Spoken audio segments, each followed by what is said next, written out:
Perang di Iran akankah berhenti sebentar lagi dengan gencatan senjata atau perang akan panjang? Atau perang terhenti karena Donald Trump di-impeach oleh parlemen Amerika karena masalah Epstein File yang sekarang sedang diperkarakan di parlemen karena ada bukti Trump memperkosa anak di bawah umur. Yang pasti Amerika dan Israel sangat serius akan menumbangkan rezim Iran karena dianggap dengan satu batu maka cita-cita kedua negara tercapai, yaitu Israel akan menghapus ancaman terbesar dalam rencananya membentuk Great Israel atau Pax Judaica, sebuah wilayah yang membentang dari semenanjung Sinai di Mesir, Jordania, sebagian utara Saudi Arabia, Syria, Lebanon hingga Irak berbatasan dengan Sungai Tigris. Wilayah yang diklaim sebagai wilayah asli Palestina dengan sejarah 5.000 tahun yang lalu yang merupakan doktrin kaum Israel itu.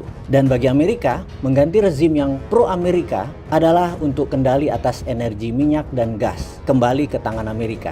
Juga kendali dolar. Kita semua tahu transaksi minyak Iran yang diembargo Amerika itu dibeli oleh Tiongkok dengan menggunakan yuan. Dengan yuan Iran bisa membeli kebutuhan harian serta membangun teknologi di Iran. Dengan minyak tidak dibeli pakai dolar, maka dolar tidak mempunyai demand alias dolar dicetak berdasarkan angin. Demikian juga minyak Venezuela oleh Tiongkok dibeli pakai yuan. Transaksi yang disebut petro yuan itu sangat mengganggu dolar. Jadi mengambil Iran dengan menggulingkan rezim Iran ada 3 manfaat didapat. 1, posisi politik Trump sebagai presiden aman. 2, kendali atas energi minyak dunia, dan kendali akan dolar sebagai currency dunia menguat lagi. Untuk itu timbul pertanyaan seperti di awal, berapa lama perang ini akan terjadi? Maka jawabannya semua ini tergantung pada Trump dan Netanyahu. Karena keduanya sebagai penyulut perang, Israel dan Amerika confirm sebagai negara pembentuk Board of War. Juga seberapa banyak amunisi dan logistik mereka bisa bertahan. Untuk itu, Amerika membangun kekuatan militer dan armada terbesar di kawasan Teluk dibandingkan dengan penaklukan Irak di tahun 2003.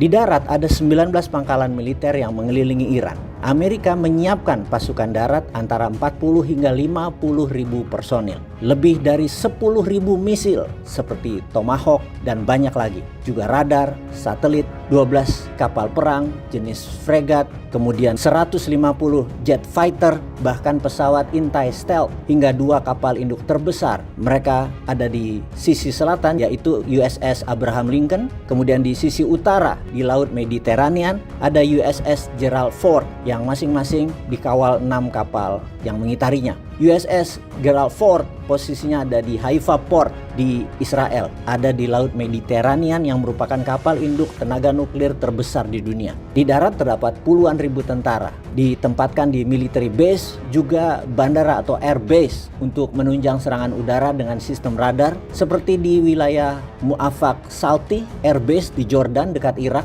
dengan kekuatan pesawat jet fighternya lebih dari 70 unit, juga helikopter dan pesawat pengintai.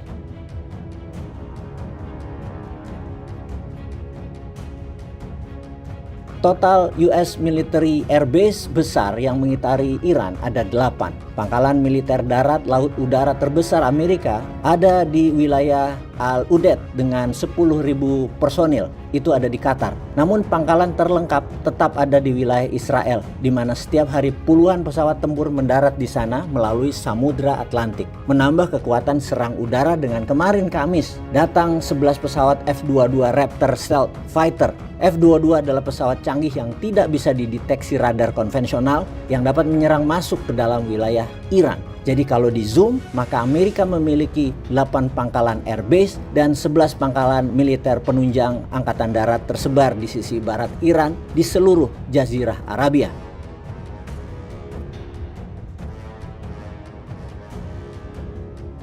Yang bisa dikatakan terpenting adalah pangkalan Angkatan Laut Naval Base yang menjadi markas Fifth Fleet atau armada kelima yang ada di Bahrain yang kemarin dihujani roket dan drone oleh Iran. Dan di manakah headquarter dari 3 angkatan perang Amerika tersebut? Ada di Kuwait headquarternya. Ada pangkalan juga di selatan Samudra India yang telah menjadi markas angkatan bersenjata Amerika sejak lama. Lengkap persenjataannya dan semua supporting equipment untuk perang lebih dari 1 tahun. Namanya Diego Garcia. memang jauh dari Iran, namun logistik tentara dari sisi selatan disuplai dari Diego Garcia ini.